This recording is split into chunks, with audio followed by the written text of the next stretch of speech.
Boa tarde, gente. Eu sou Fernanda Braga, esse é o Povcast. A gente hoje vai conversar com Fernanda Pessoa, ela que é a professora de redação mais famosa do país, uma colecionadora de arte, matrona do Inhotim, do Instituto Inhotim, e eu quero que ela vá explicar para vocês esse termo que ela escolheu, entre outras coisas que ela vai falar pra gente. Ela tem uma história de vida super inspiradora e eu tenho certeza que vocês vão ficar apaixonados por ela, assim como eu fiquei nessa 1 hora que a gente conversou aqui antes de sentar nessa sala. E, Fernanda, muito obrigada por ter me recebido, por ter dedicado tantas horas do seu dia. Eu tenho um pouco de... Eu imagino como ele é corrido, então, para mim, você conceder o seu tempo é o maior presente que você pode dar a alguém, né? Porque o tempo é precioso. E eu queria começar dizendo isso, da minha gratidão e da minha honra de estar aqui. Relaxa. Eu que agradeço o convite, né? É muito interessante quando aparecem os convites, porque realmente assim, as pessoas acham que às vezes é chatice não aceitar, mas quando você decide mudar a educação do Brasil, você termina não tendo muito tempo para outra coisa. Então, muitos desses convites eu não consigo aceitar pela quantidade de coisas que eu tenho para fazer, mas está sendo um prazer enorme poder compartilhar esse tempo com você. Desde que vocês chegaram, a gente já se empolgou um monte, conversou um monte sobre várias coisas. E obrigada pelo convite. Acho que nada é por acaso, como eu já falei para você. Eu estou com essa confiança, com esse sentimento também. Já estou apaixonada. E como dizia a Ariana, história ruim de viver é boa de contar, então vamos... É verdade, é verdade, é verdade.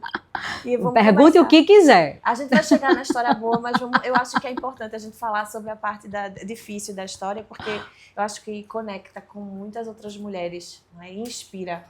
Que uma das coisas assim que tem me motivado são 3 Es, né? Entreter, educar e edificar, no sentido de inspirar. Eu acho que você faz as 3 coisas e é por isso que eu admiro tanto. Obrigada. Você edifica, você entretém, você educa. Mas eu sei que a sua história começou lá em Arco Verde, não é isso? Vamos voltar para Arco Verde. Você é de Arco Verde, pernambucana. Isso, sertaneja, pernambucana. Pois é, menina. Eu não sei exatamente quanto tempo a gente tem, e aí qualquer coisa vocês cortam, porque é muita coisa e assim, eu nunca, quando perguntam sobre a minha história, eu sempre vou na energia da pessoa que pergunta, porque eu falaria dias sobre isso.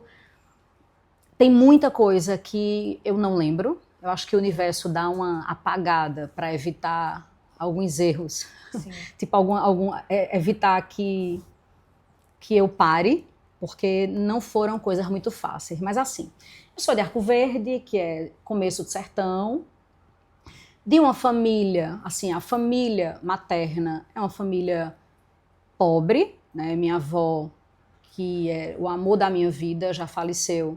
Ela, imagine, meu avô tinha uma padaria, bem de vida, ela com 6 filhos, e aí o irmão dela, nunca falei isso a ninguém, o irmão dele o chama para ir para São Paulo, abrir um supermercado, ele vende a padaria, vai para São Paulo, depois a minha avó vai com os filhos, aluga uma casinha muito pequenininha em Arco Verde, que ela morava, dá tudo, vende tudo e vai para São Paulo.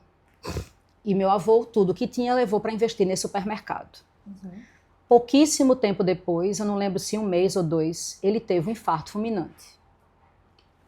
Esse irmão dele mandou a minha avó voltar com as malas e com os filhos e disse que mandaria depois a parte dele de supermercado, até hoje. Então a minha avó tinha deixado a casa alugada e os vizinhos que receberam os meus tios, tias e minha mãe. Então a minha avó teve que espalhar esses filhos enquanto devolviam essa casa. Então minha avó é essa pessoa. Entende? Mas ela certamente tinha muita força para dentro, mas nunca foi uma pessoa de falar muito sobre a força para fora. Entende? Então eu via minha avó como aquele bibelô, porque eu não vi essa parte. Essa parte, imagine, essa parte ela escondeu e enfim, quando eu nasci, ela já era mais velha, tá. E a outra parte paterna tinha uma condição de vida boa, porque meu avô era o único joalheiro da cidade. Mas é interessante, porque no meu caso, eu não tive muito contato com a minha família paterna, sim, porque meu pai queria fazer engenharia, mas na época ele não passou e passou no segundo curso, que é matemática. Veio aqui para Recife cursar, mas ele nunca gostou de ser professor. Até tenho receio em falar isso, porque eu tenho medo que ele fique triste. Sim. Mas, então meu pai era como se fosse o escanteado da família, porque tinha advogado na família, tinha um monte de professor e professora, mas pessoas financeiramente mais organizadas, entende? Então, minha origem é essa, eu sou o escanteio de um lado e o escanteio do outro, assim, mas quando eu falo isso, não é para que as pessoas digam, coitada, porque eu acho que as histórias são individuais, entende? Então, é a minha história. Sim. É a minha história. Então, meu avô, que era joalheiro, nunca me deu nenhuma joia na vida inteira, mas todas as minhas primas tinham joias que meu avô dava. Por quê? Não sei, mas ok. E o único colar que ele me deu, um ladrão aqui na Conda Boa Vista. Talvez por isso eu goste tanto de joia, enfim. Porque mas isso é muito, né? Lá para trás, isso é muito lá para trás, porque eu lembro pouca coisa disso. Então eu nasci nessa família, minha mãe trabalhava no comércio, deixou de trabalhar para cuidar de mim. Sim. Então meu pai é professor de escola pública, hoje é aposentado, e minha mãe dona de casa. E até os 3 anos de idade eu morei em Arco Verde. Meu pai passou no concurso na prefeitura de Recife e trouxe a gente para cá. Só que o amor da minha vida era minha avó, porque era com quem eu ficava para minha mãe trabalhar e meu pai morava meio que em Recife. Então, eu morei no Janga dos meus 3 anos aos 12 anos. E aí realmente foi uma parte de infância essa parte foi muito feliz, mesmo o meu pai sendo muito, muito tradicional. Meu pai, assim, com comportamento, entenda, sim, machista, não estou julgando, eu estou trazendo um fato, porque ele é uma pessoa que foi criada nesse ambiente. Sim. Então, assim, outra não pode sair de casa, só pode sair de casa para brincar na rua. Eu morava numa rua de terra, de areia batida. E até hoje, quando eu passo por lá, eu choro desesperadamente. Às vezes eu saio daqui para ir na rua onde eu morei, ver o prédio onde eu morei, um prédio caixão, que está lá, todo acabado, enfim. Mas que eu tive amigos, eu pulei muro, eu andei descalço, eu dedico ao Janga meus calos nos pés, que todo mundo comenta que meu pé, meu pé aguenta tudo, eu corro descalço até hoje, cada lapa de calo. É mesmo? Com muita restrição. E sempre com muito medo quando vinha, seu pai está chegando. Assim, corria até os 12 anos. Meu irmão nasceu, ele é mais novo do que eu, 6 anos. E quando meu irmão nasceu, ele era alérgico a leite, não tinha isso de intolerância à lactose, mas ele tinha muitos problemas com isso, então era um leite de cabra que a gente ia comprar não sei onde.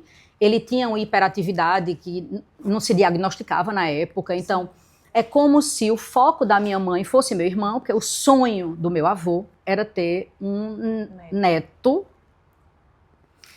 E o meu irmão tem o nome do meu avô. Mas eu não lembro se quando meu irmão nasceu, meu avô ainda era vivo. Eu não tenho essa memória. Só minha mãe tem, não lembro. Agora eu não lembro. Então é como se eu tivesse meio que crescido só. Sim. Porque aos 6 anos eu conseguia fazer minha tarefa, aprendi a ler e escrever. Minha única brincadeira era o resto de prova que meu pai levava da escola. Então eu brincava com essas provas. Eu às vezes pegava uma boneca que eu tinha e os objetos da minha mãe e botava na escada do prédio onde eu morava para dar aula. Então assim... Sim.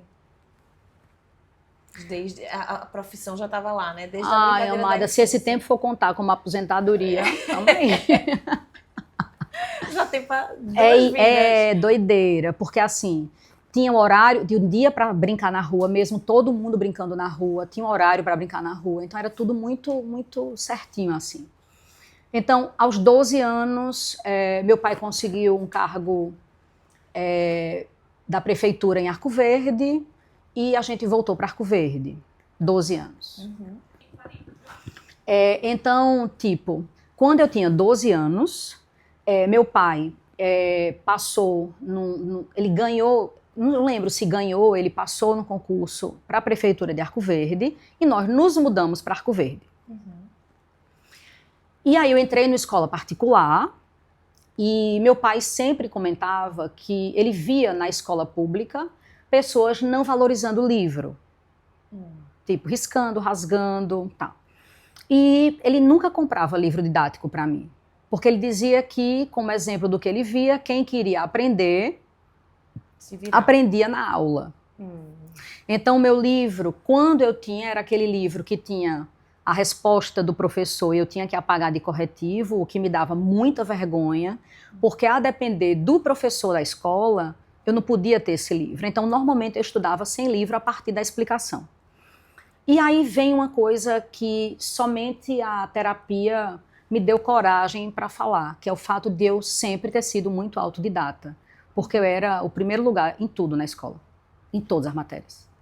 E nessa escola particular, que é o Imaculada Conceição, na década de 90, eles, quando atrasava a mensalidade, final dos anos 80, 90, a freira, uma vez por mês, entrava na sala e lia o nome de quem estava devendo, mandava sair para assinar um termo e entregar o papelzinho para o pai, todo mês. Um constrangimento, né? Total.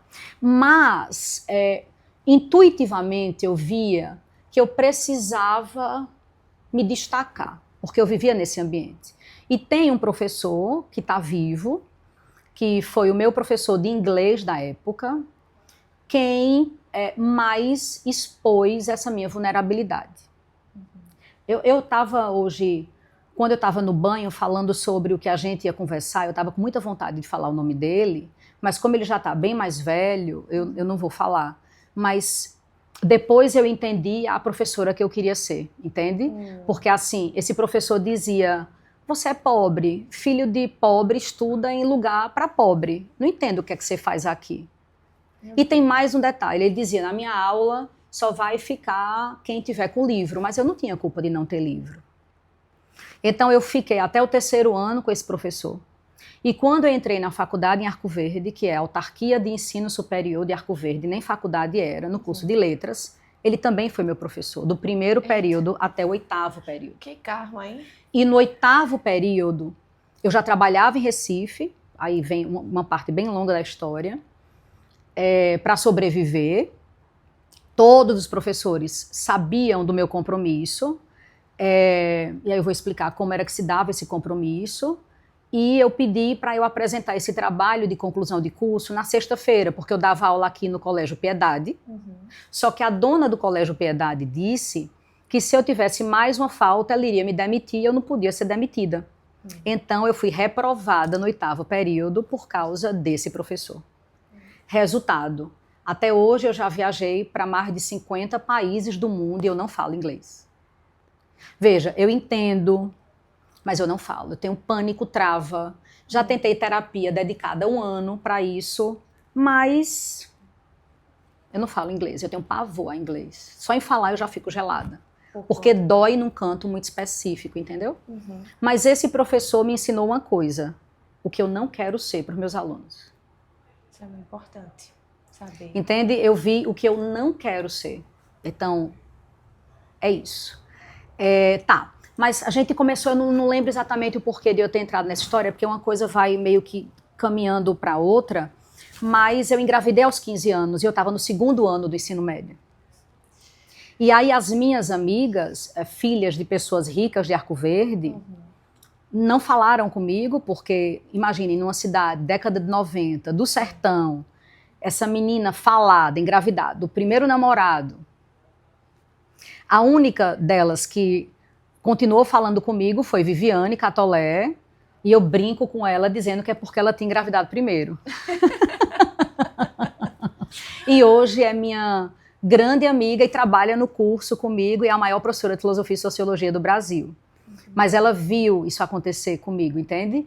Então eu engravidei aos 15 anos, no segundo ano do ensino médio. Eu não me lembrava que tinha sido no segundo ano, porque eu não entendo como é que eu consegui dar conta do segundo ano e do terceiro ano. Paguei o que meu pai devia, ou ele negociava no final do ano. Só que no terceiro ano eu decidi oferecer, eu vendia Lolita escondido, eu não tinha bolsa, mochila para levar para a escola, então Viviane levava na bolsa dela e eu vendia em sala de aula de uma receita que eu inventei para comprar o enxoval de Débora. Porque na época em que eu engravidei, meu namorado disse que queria uma prova de amor. Eu engravidei na perda da minha virgindade. Oh, meu Deus.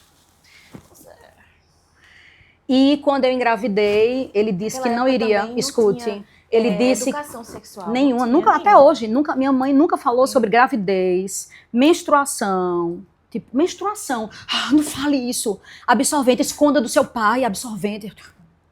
Enfim.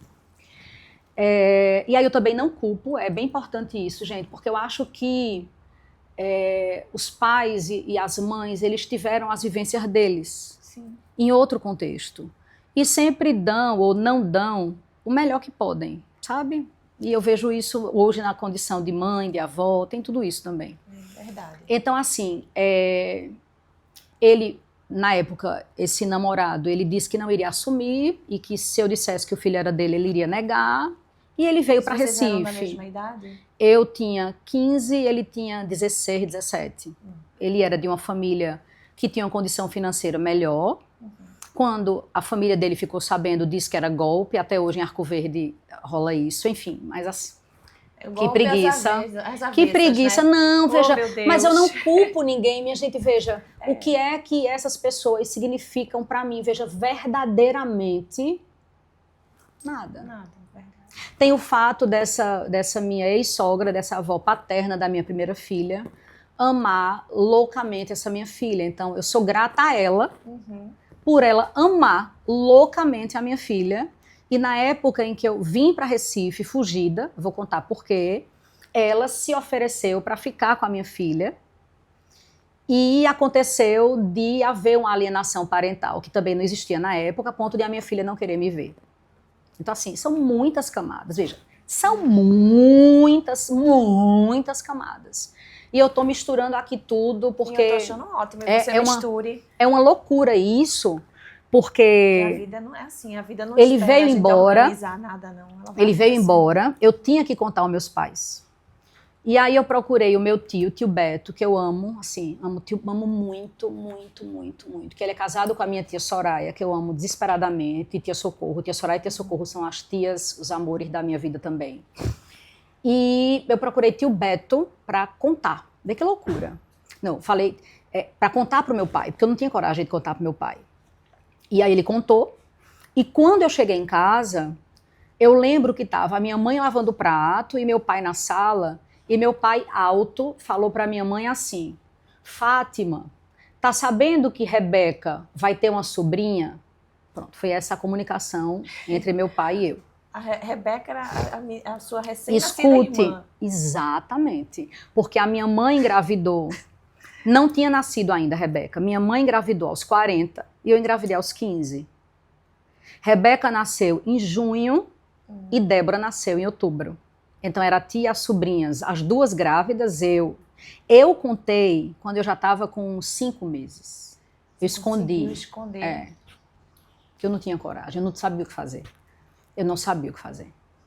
Imagina a solidão nesse período. Nem falo disso, porque eu nem sei como foi. Mas aí o que é que rola? Perto de Débora nascer, eu já ia dizer o nome da criatura. O pai dela voltou dizendo que iria assumir, a gente voltou a namorar e teve a eleição de 96, 4 de outubro. Meu pai tinha apostado um carro no candidato dele, o carro que ele tinha parcelado em não sei quantas vezes. E eu, quando fui dormir, já tinha saído o resultado que tinha sido a perda do candidato, do meu pai. Ele ia perder o carro, que era a única coisa que a gente tinha, porque a gente não tinha casa, era alugada. O apartamento do Janga, meu pai na época vendeu com aquele negócio do plano Collor e comprou cavalo em Arco Verde para botar nas terras de um conhecido, enfim. que morreram, os cavalos morreram. Ah, são aqueles cavalos de safadão? Não, são bem safadinhos. Assim, esses bichos eram bem safadinhos, Então, assim, mas eu entendo que na cabeça dele era outra coisa que passava. Então, eu aprendi com a minha vida a não julgar. Então, tipo, as pessoas às vezes veem, me desculpe por tal coisa. Meu irmão, veja, se tem uma coisa que eu não faço é julgar as pessoas, porque eu acho que eu já fui tão julgada, e eu sou tão julgada, que eu tenho preguiça de julgar, assim. Preguiça. Só quando a gente tá no núcleo familiar que eu montei, aí a gente dá umas julgadas, entendeu? E a gente dá umas riscadas no chão de acordo com cada pessoa que a gente julga. A gente risca, assim. Eita, já cometeu aqui, tá, tudo bem. Beleza, tô tentando ter uma linha de raciocínio, não sou como a minha amiga Fátima Bernardes, é uma das minhas grandes amigas, e Fátima é muito organizada. Então, tipo, ela vai dar uma palestra sobre a vida dela, e ela tem um roteiro que ela organizou e que ela treinou de forma linda e genial. E recentemente ela comentando comigo o que ia acontecer, eu disse, minha irmã, cada vez que a pessoa me convida para uma coisa, eu vou de um jeito. Você tem que organizar esse roteiro, porque ele é muito importante. Não precisa. Aqui eu não sei, veja, se precisasse, eu estava ferrada, porque eu não sei fazer isso. Eu também não sou muito de organizar, porque eu acho que a conversa flui melhor. Não sei, talvez veja, eu vejo que as coisas dela funcionam de uma forma lindíssima, lindíssima. Mas eu só não sei.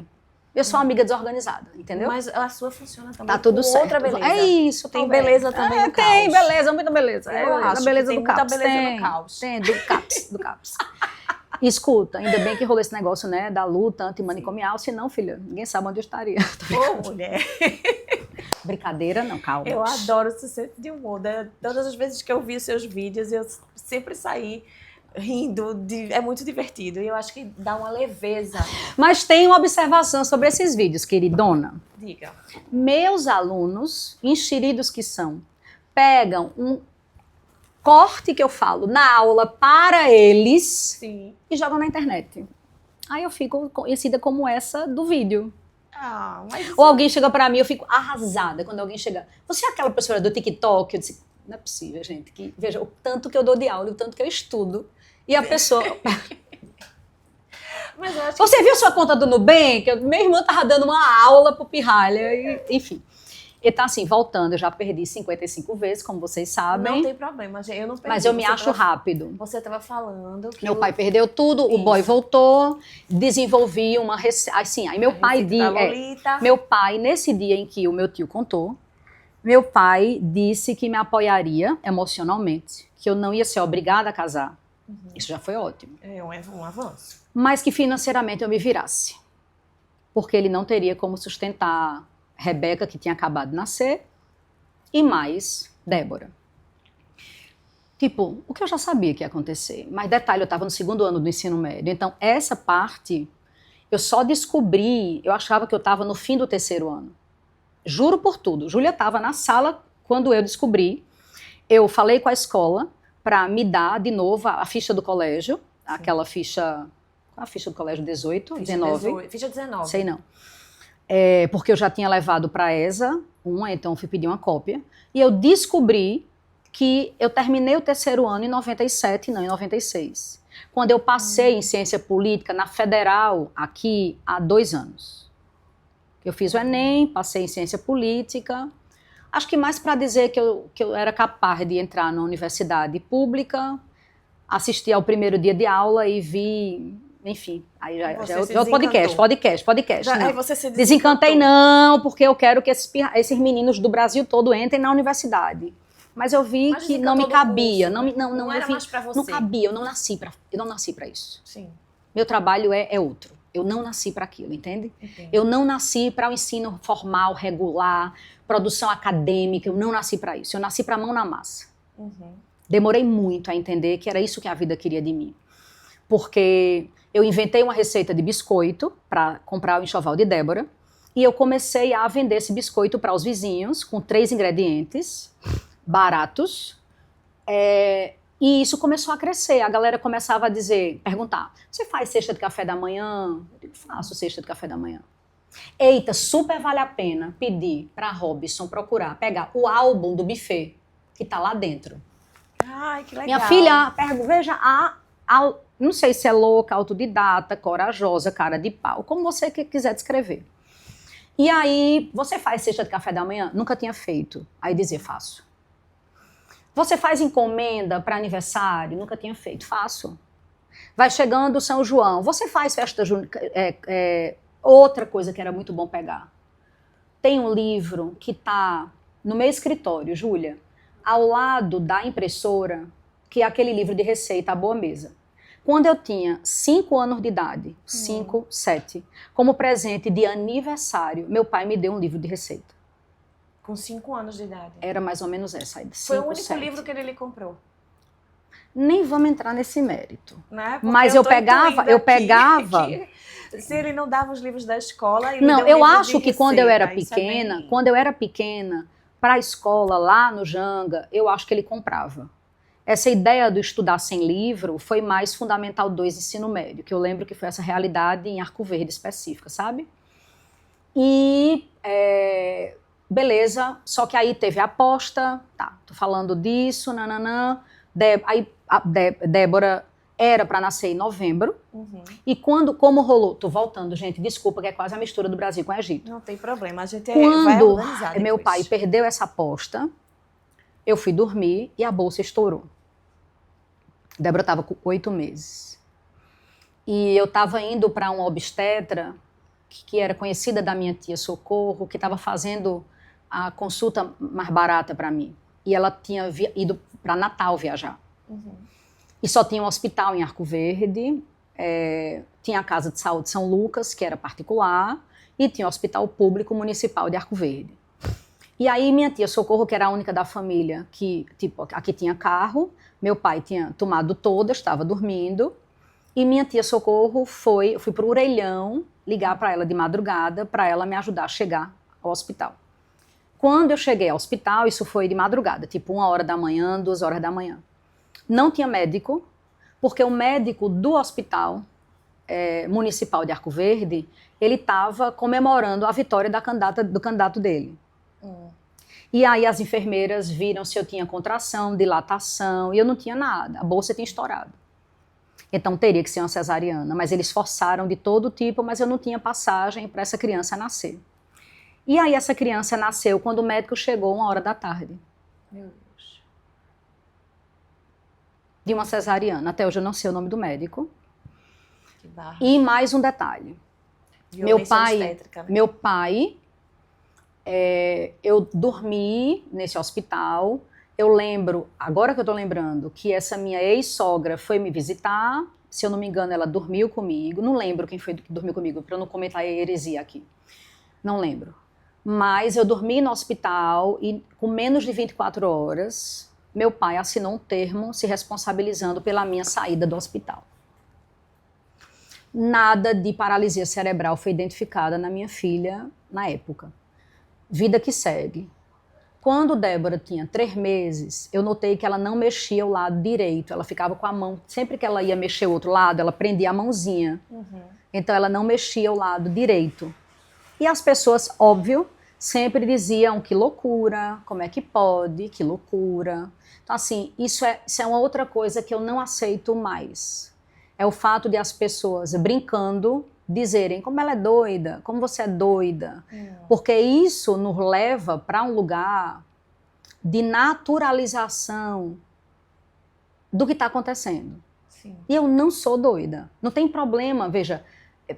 E às vezes eu, durante muito tempo, naturalizava algo e dizia porque eu sou doida, porque eu sou doida. E aí, na terapia, dizia, veja, eu não sou louca. Eu tinha tudo para ser, mas eu não sou louca. Se tem uma coisa que eu não sou, é louca. Foi acostumada a ser invalidada. É isso, a vida inteira, velho. A vida inteira, assim. A vida inteirinha. Porque até engravidar, eu era a perfeita da família, mesmo sem acesso a bem material nenhum, de lado nenhum, mas eu era o primeiro lugar em tudo. Era o orgulho. Era orgulho, porque, tipo, eu sou autodidata mesmo. E hoje eu não tenho vergonha de dizer. Então, tipo, Débora nasce, 3 meses, depois a única coisa que eu tinha a fazer era entrar na faculdade, que nem faculdade era uma autarquia de ensino, que é em Arco Verde. E eu fui para letras, minha dúvida era entre matemática e letras, porque lá só tinha licenciatura. E a dúvida era matemática ou letras pela quantidade de aula que eu poderia dar nas escolas. Porque português tinha 5 aulas por semana e matemática também. Mas eu decidi por letras, porque o campo de abrangência seria maior. Eu poderia dar aula de literatura, de gramática e de redação. Então, as pessoas, ai, nossa, que dom. Eu disse, gente, veja, eu queria ser médica na África. Porque na minha cabeça de sertaneja, até hoje, gente, nos interiores do Brasil, até nas capitais, as pessoas acham que você só tem como ter algum tipo de ascensão se você for médico, e tinha que ser na África, que na época eu achava que era um país, eu não sabia que era um continente, mas tá tudo bem também. Então, eu entrei em letras por haver essa múltipla possibilidade. Sim. Mas eu fazia comida para poder pagar a faculdade. Então, eu conversei com os meus professores da faculdade, porque eu não ia poder ver as aulas. Só a do desquerido. Sim, do querido. Dos desqueridos. Dos desqueridos. Desquerido, certo, é essa pessoa de inglês. Não, certo.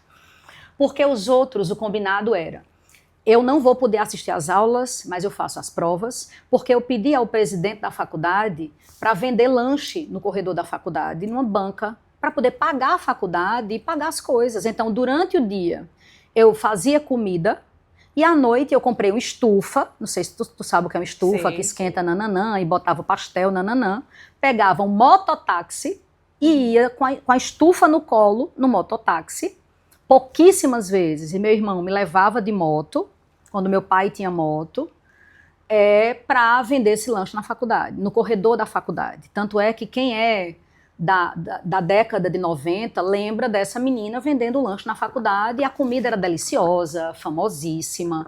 Tinha uns trailers fora da faculdade que foram pedir satisfação. Tinha um restaurante na faculdade e as pessoas não queriam que eu me mantivesse ali. Mas eu vendia tudo toda noite e era com aquele dinheiro que eu pagava a faculdade, sustentava a Débora, comprava as coisas, então tudo ao mesmo tempo.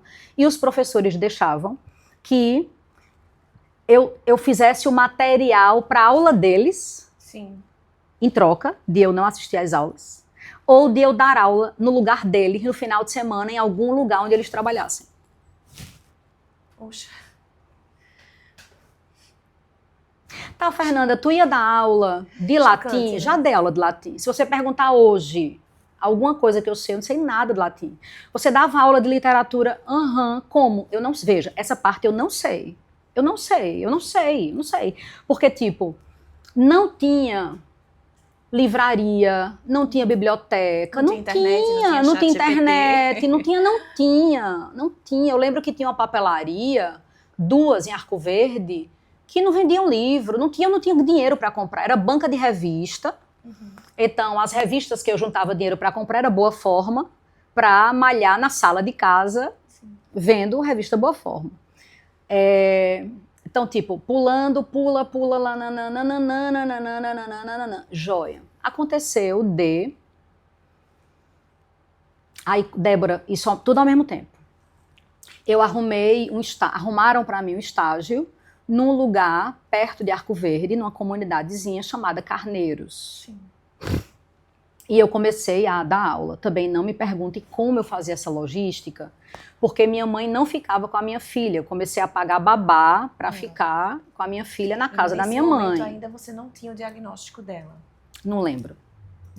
Mas eu acho que eu já tinha, porque aos 9 meses eu juntei dinheiro, o marido da minha tia deu uma televisão pequena para eu fazer uma rifa, e eu trouxe Débora para uma médica aqui, neuro, que diagnosticou a hemiparesia cerebral esquerda. Mas tem um detalhe, ela tá viva, tá? Um beijo, vontade de dizer o nome para sair avacalhando com todo mundo.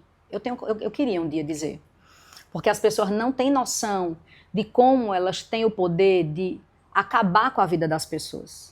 Porque, vê, é isso. Eu tinha 16 anos, né? Porque, tipo, eu faço aniversário 28 de setembro. Eu engravidei aos 15. Débora nasceu 4 de outubro, fazia uma semana que eu tinha completado 16. Então, quando eu trouxe Débora para Recife, a médica diagnosticou a paralisia, a hemiparesia, que é essa paralisia que compromete a parte motora e poderia comprometer a parte cerebral. E essa médica disse que certamente Débora não ia andar, não ia falar, uma expectativa de vida de até 10 anos e que eu não tinha nada que pudesse fazer. No máximo, uma fisioterapia, mas só por fazer, porque ela não ia andar, não ia falar. Débora tinha 9 meses. Então, eu voltei para Arco Verde e comecei a vender mais comida e fazer mais comida para pagar a fisioterapia de Débora. Aí, na época, eu lembro que essa avó de Débora, paterna, pagou, única coisa que ela pagou a vida, tipo, quando Débora era criança, única foi o plano de saúde de Débora, que era um plano local, única coisa. E é muito, muito louco, porque eu pagava o fisioterapeuta e Débora andou com 1 ano e meio, sem engatinhar, porque ela não tinha força na mão e na perna, entende? Ela se arrastava. Sim. E ela já começa a andar com 1 ano e meio. Débora hoje vai fazer 30 anos, é a mãe de Helena. Existe uma sequela, tem um médico que mudou a nossa vida, que é o Dr. Epitácio Rolim, que ele ainda está na ativa, mudou a vida da gente, assim. Ele nos deu esperança, porque Débora, quando tinha 7 anos, que eu trouxe para ele, Débora foi um dos primeiros casos de aplicação de Botox para a situação de hemiparesia. Que interessante. Sem eu ter dinheiro, entendeu? Eu não tinha nada para dar, sabe? E ele nos atendeu na ACD a primeira vez, depois na clínica dele, ele fez a cirurgia de Débora, porque Débora tinha um encurtamento e o pé dela, se não tivesse feito a cirurgia, ele iria virar assim. E aí ele fez a cirurgia na perna de Débora para ela conseguir estender essa musculatura, enfim. Então Débora hoje tem uma deficiência que só nota quem de fato presta muita atenção ao movimento dela. Ela ainda tem esse braço rígido, mas faz até hoje fisioterapia e terapia ocupacional, é adulta, não mora com a gente, escolheu morar no apartamento, mas todo mês chega a conta da físio e da TO, porque aí agora é com ela realmente. Tá, então isso aconteceu. Mas ela conseguiu superar todas as limitações que disseram que ela nunca poderia. É isso. Fui uma mãe péssima, assim. Vai chegando o dia das mães, eu digo, meu irmão, velho... Porque existem muitas... É assim, mas tem um detalhe, Não seja tão dura. Amor, vê se tu acha o álbum. Ele tá nesse armário com as fotos. É um álbum vermelho de veludo. A boa mesa. A minha mãe tem esse livro. Só que esse não é o que o meu pai me deu. Eu não lembro onde tá o que o meu pai me deu, mas eu achei isso aqui no antiquário de Serginho e eu tinha que comprar. Porque eu via aqui... Quando eu ia ver os ingredientes, não tinha nada a ver com o que tinha Arco Verde, eu não tinha dinheiro para comprar, então eu inventava. Aí você adaptava. Inventava. A minha mãe tem esse livro. A minha mãe também sustentou a gente muito tempo fazendo comida. É isso.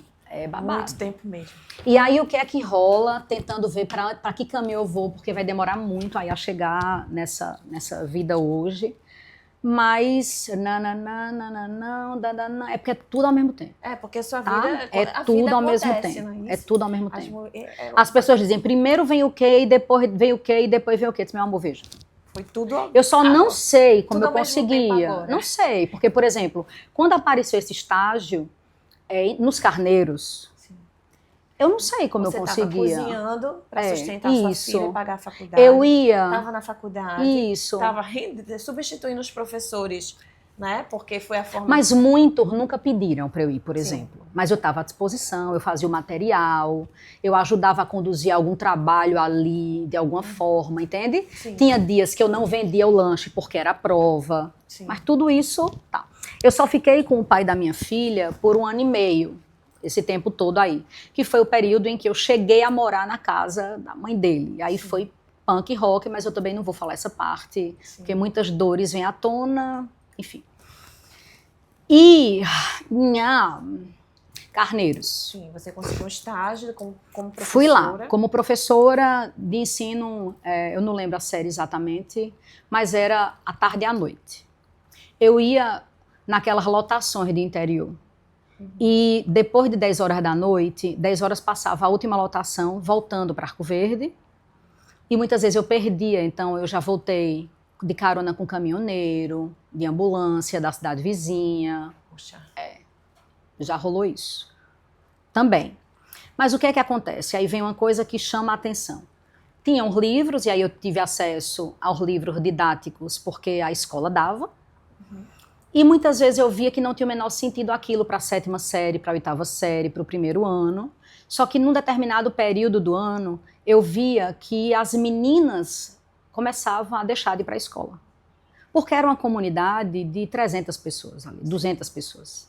E quando eu perguntava, é porque ou tinha engravidado, ou porque o pai precisou que ela fosse para a roça, algo do tipo. Eu disse, eu tenho que fazer alguma coisa. Falei com a coordenação da escola, não me autorizou, porque eu queria fazer um movimento com a comunidade. Sim.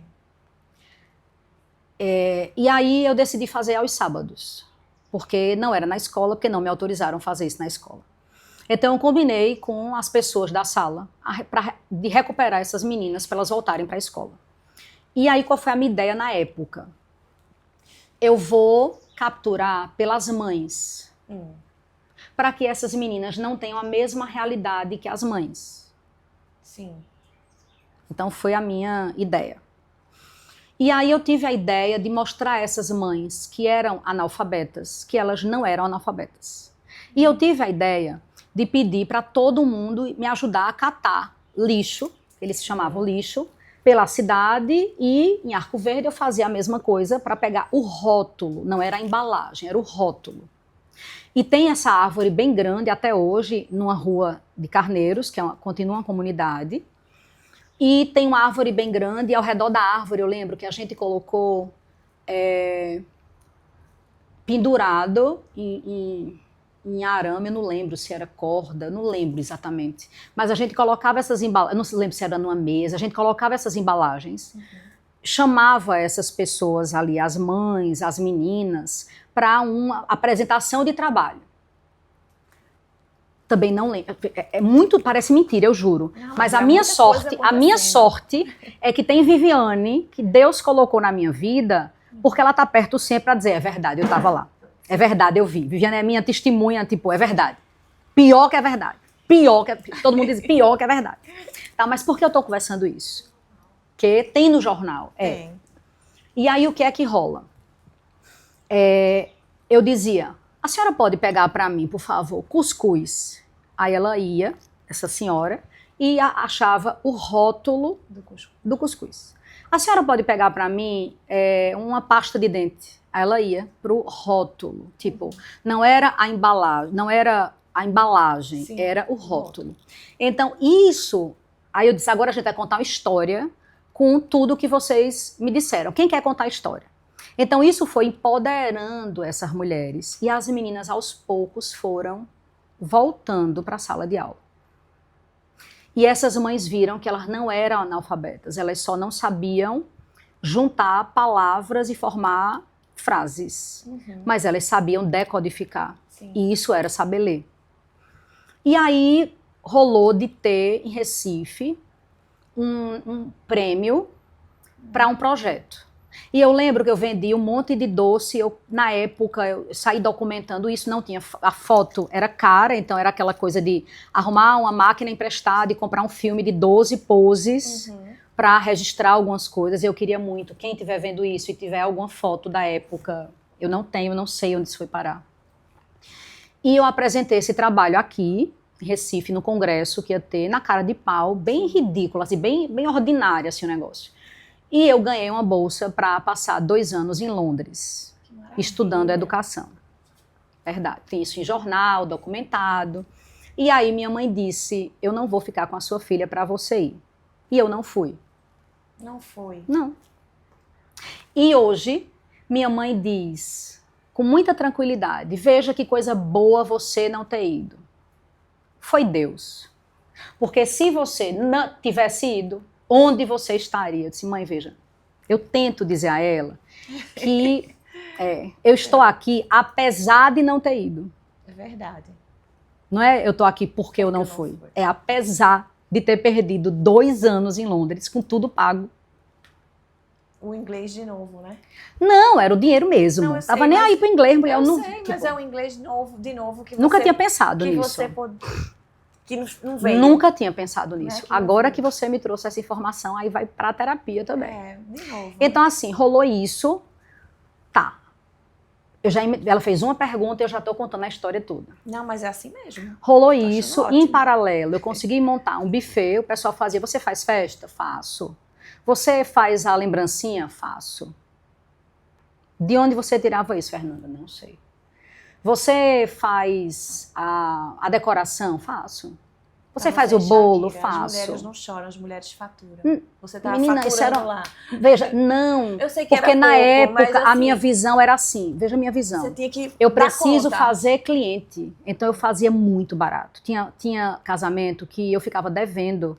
E a minha amiga Viviane ia para minha casa com o filho dela me ajudar a enrolar os doces, atrasar o casamento, que eu não tinha noção, era só eu cozinhando no fogão da minha casa, que minha mãe reclamava porque impedia as coisas dela e bagunçava a cozinha inteira de uma casa muito pequena.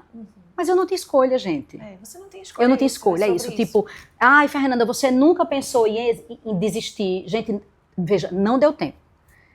Não deu tempo, assim.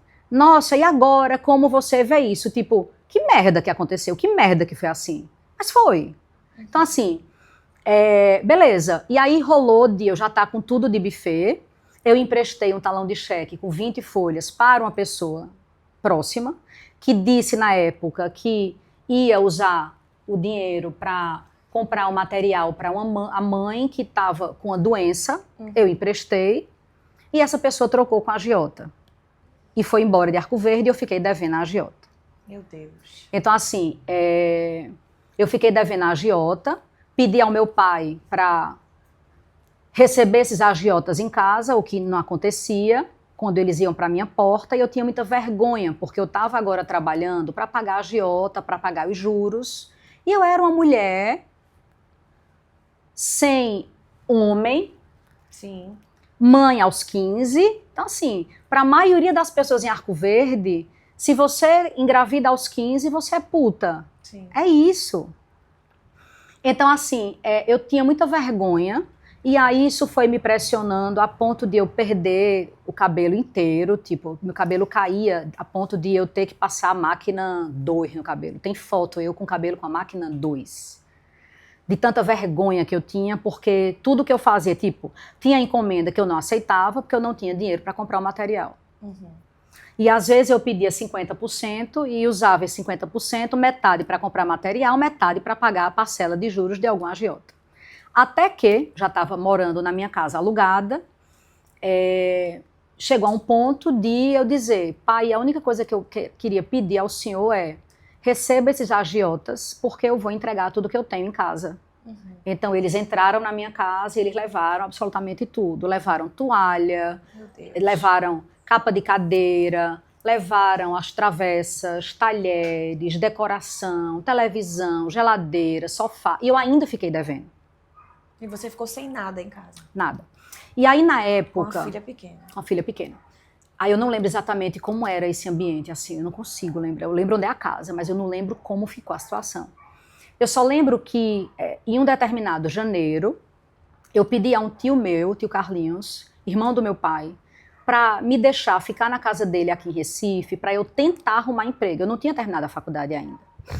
E aí meu tio deixou, eu vim, e por meio de uma amiga, a quem eu dedico muito da minha vida, que é Senira, que é amiga do meu tio,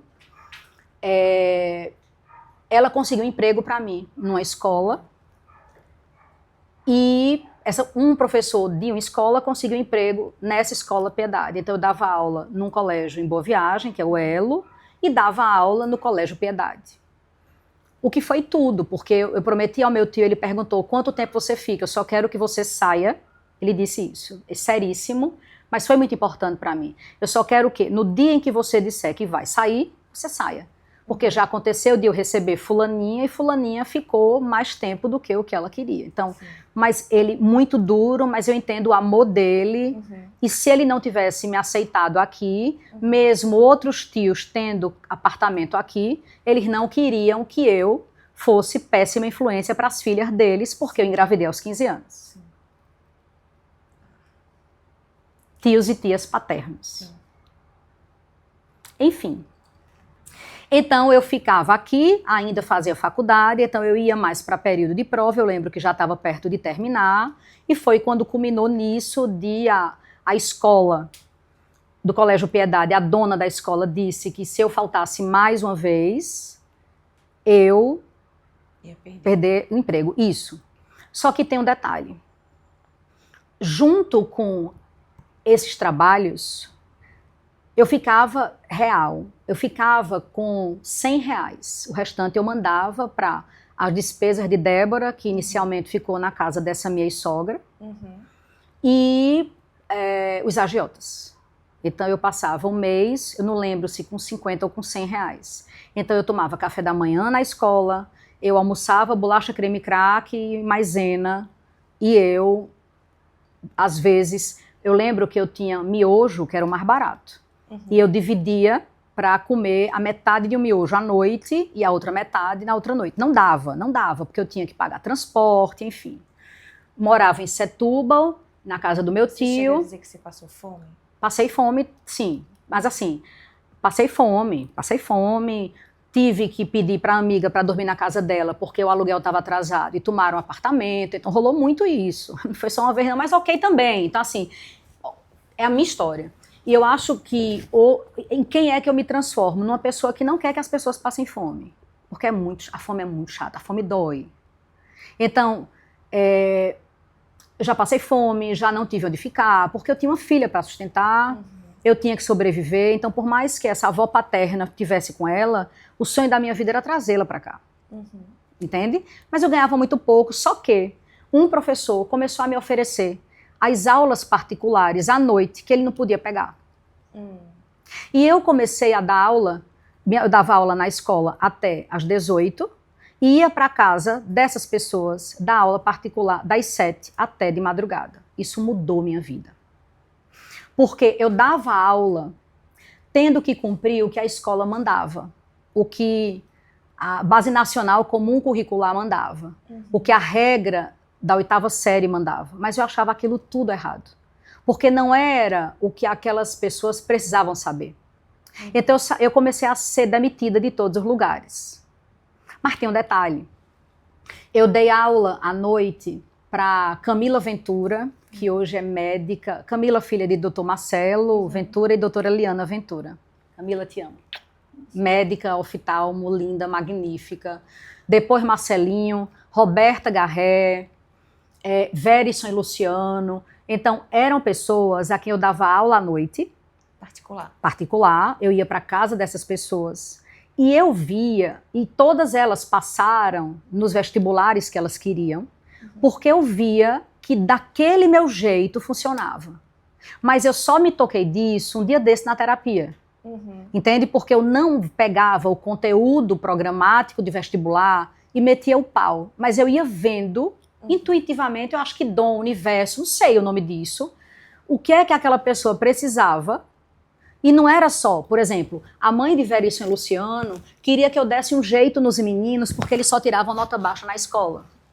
Só que eles odiavam, por exemplo, português, mas eles não só começaram a gostar de português, como eles começaram a se destacar por alguma coisa. A arte já tinha entrado na minha vida? De jeito nenhum, não. Camila Ventura, quando veio para mim, vê a situação. Camila foi alfabetizada na escola americana e foi passar 2 anos numa comunidade francesa no Canadá. Então Camila falava tudo menos português. Mas queria passar em medicina no fim do ano. Sim. Então chegou uma época em que, e como eu amo a família toda, gente, eu comprei o meu primeiro carro com o dinheiro de aula particular, com a ajuda de outra amiga da escola, que botou no nome dela, porque meu nome estava sujo, com o dinheiro dessa aula particular que a doutora Liana tinha me dado, antecipado, há alguns meses, para eu conseguir esse carro, porque eu rodava... Tinha que se deslocar para ir para as aulas. Isso. Então, eu via o que era necessário. E, em paralelo, eu ia sendo demitida das escolas. Então, eu trabalhei em mais de 15 escolas em Recife, E aí foi quando, 2001, eu acho, não sei exatamente o ano. Quando eu digo não sei, Fernanda, eu juro, eu não sei. Eu acredito. Eu não lembro, assim, Muita tem um coisa gap acontecendo. temporal, porque foi tudo ao mesmo tempo. Eu não sei se 2001, 2002, 2003, eu não lembro, mas eu acho que 2000 apareceu para eu alugar os fundos de um açougue. Tipo, alugar uma sala que um professor estava alugando e faltava professor de português. Era ali na Fernandes Vieira. Ali não tinha um monte de cursinho? Sim. Tinha. Pronto. Do lado ali, onde tinha um Bom Preço, aí tinha um cursinho muito famoso. Esqueci o nome, gente. Era muito famoso o cursinho. Ai, me lembra que era... Não era o FAP, era onde era o FAP. Não, tipo, desculpa. Era o... Era, então eu não me lembro. Eu não fiz nenhum desses cursos. Mas era bem famoso. E na frente tinha um açougue. E nos fundos desse açougue tinha uma sala que cabia 15 cadeiras. E eu aluguei. E aí eu tive 13 alunos. Dos 13, 8 eram bolsistas e 5 pagavam R$50. Era isso? Era a mensalidade. Chegava a cobrir o aluguel? Claro que não. Não. Mas eu consegui depois emprego no Contato. Claro que com muitos sofrimentos, porque eu era aquela menina que não tinha currículo do interior.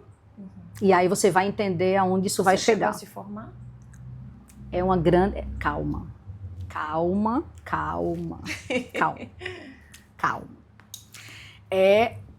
que são muitas camadas loucas aí. Então, tipo, eu queria mostrar, pelo que eu tinha passado, que o que faltava era oportunidade. Então, eu sempre, desde a minha primeira turma, mesmo sem grana, com material péssimo, sem saber muita coisa, eu coloquei 8 pessoas ali que foram me pedir bolsa. E 5 pessoas que, por algum motivo, não queriam pagar o que os cursinhos muito caros cobravam. E foram ali. Um dia desse eu me encontrei com a ex-aluna da época e eu disse, caramba, não sei como é que as coisas aconteciam. Porque eu dava aula de literatura, de gramática e de redação. Sim. Mas a cada ano, pessoas passavam. A cada ano, eu tinha mais gente e eu alugava outro lugar. Então, a cada ano eu estava em outro lugar. Mas eu sempre dizia, vê, se você consultar o meu nome, eu vou estar suja no Serasa, porque eu estou devendo a agiota. Veja, eu nunca neguei isso, porque é a minha realidade. Então, isso me fechou muitas portas. Mas depois eu tinha 100 alunos, depois eu tinha 200, depois eu tinha 300, depois eu tinha 500, nananã. Até que culminou de eu ir para um lugar, na cara de pau, que era um lugar que ia ficar sem professor. Deixa eu dar um beijo de boa tarde. Ela tinha me pedido para... Vem cá que eu diga a você uma coisa. Eu vou pegar você na escola. Olha como ela tá linda. Pode ser? Olha que maquiagem Eu tinha linda. prometido, gente, levá-la à escola, mas eu vou pegar você na escola. Posso? Pode. Vou que horas? 5h40. 5h40, então. Aí você fica brincando lá, tá bom? Dedinho. Linda. Tchau. Que maquiagem linda. Você que fez, foi? Maquiagem não, é só o sol. Ah, eu sou. Entendesse? Entendi. É só o sol. Ela bota blush pra ficar coradinha. Também. É só o sol. Também se maquia. Agora minha filha gosta de dizer que é maquiagem. Ela Entendi. Gosta de me maquiar. É isso. É muita história, né, véi? Mas eu tô amando. Meu continue. Doideira. Tá. Então você tá na fase que você abriu o seu cursinho. Não, eu alugava os lugares, lugar, isso. E você estava recebendo os alunos. Isso. E aí o percentual era para empresa, nananã. Então eu fui para esse lugar, na época era Espaço Paulo Chaves. Paulo Chaves já era grandão. E eu disse, ó, eu sabia, eu estava dando aula no curso da frente, mas já estava lotado. Lotado assim, gente, 100 pessoas na sala. É muita gente. E a sala só cabia 80, por exemplo. E a sala de Paulo era maior. E tinha uma professora que estava saindo dele, e era bem, tipo, era uma professora muito conhecida. Ok. E eu disse, ó, eu não tenho o nome dessa pessoa, mas eu tenho aluno. Então, eu, tipo, aí expliquei tudo a ele, e ele, a partir do ano que vem, você é a professora. Joia. Só que aí foi quando ele saiu de lá para ir para um lugar maior. Também não vou estar fazendo propaganda da galera. Sim. E aí, em 2007, eu entrei para dar uma aula, eu já tinha muitas turmas, era um auditório, eu não lembro quantas pessoas exatamente cabiam, mas quantas turmas eu abrisse... Tinha.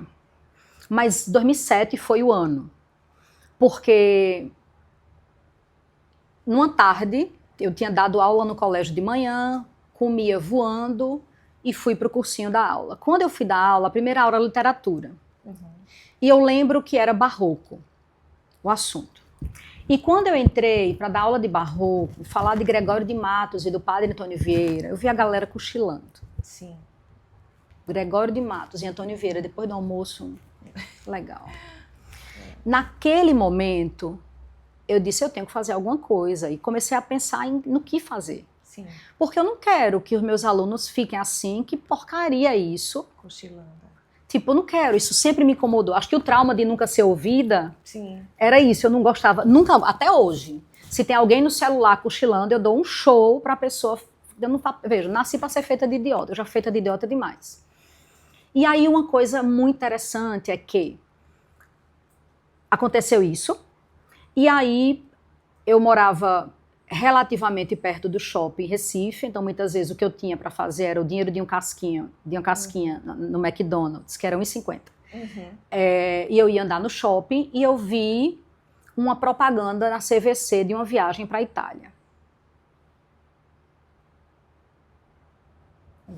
Mas tu tinha muito conhecimento da Itália como berço da arte, nanana. Não, gente, como eu ia ter acesso, sem ter tempo de ter acesso, sem ter dinheiro para ter acesso? Não, eu era sobrevivente, porque todo mês, se eu não mandasse o dinheiro para Arco Verde, para o agiota, ele vinha na minha porta, porque ele já veio na porta do cursinho pegar o dinheiro dele. Sim. Entende? Então, tipo, eu vi na CVC uma viagem de tantos dias, tantos reais, dividia, eu não sabia como era que eu ia dividir, porque eu não tinha cartão de crédito, não tinha nada, não tinha. E aí eu tinha, na época, um Fiat Uno, marca texto, aquele Uno neon, Sim. que eu não tinha terminado de pagar. E eu disse, e se eu conseguir vender o carro, quito o carro e compro essa viagem e vou para ver o que acontece. Eu lembro que era julho, era julho, isso, férias de julho. E eu vou. Porque deve existir um mundo diferente, então eu vou começar pela Itália, vou fazer isso para ver se alguma coisa tem sentido. Resumindo, aí vem o plot twist, né? Comprei uma câmera, que era o que dava para comprar, levei pouquíssimo dinheiro, que eu não lembro quanto exatamente, às vezes eu comento que eram uns 200 euros, mas era uma coisa muito insignificante, porque na viagem da CVC já tinha comprado com alimentação. Sim. Então, tipo, tô indo. Tudo pago. E colei no guia para ouvir todas as mentiras que ele fosse me contar. E lá na venda da CVC tinha dizendo que no final eu ganhava um CD com todas as imagens. Sim. Joia. Só que eu fiz essa primeira vez a Itália inteira de ônibus, com um grupão. Legal. De velhos, aquela bem viagem CVC. Você tinha quantos anos? 27. Sim. Foi um ano antes de eu ter minha filha, a mais nova, que tem 28, que eu tinha 28. Era?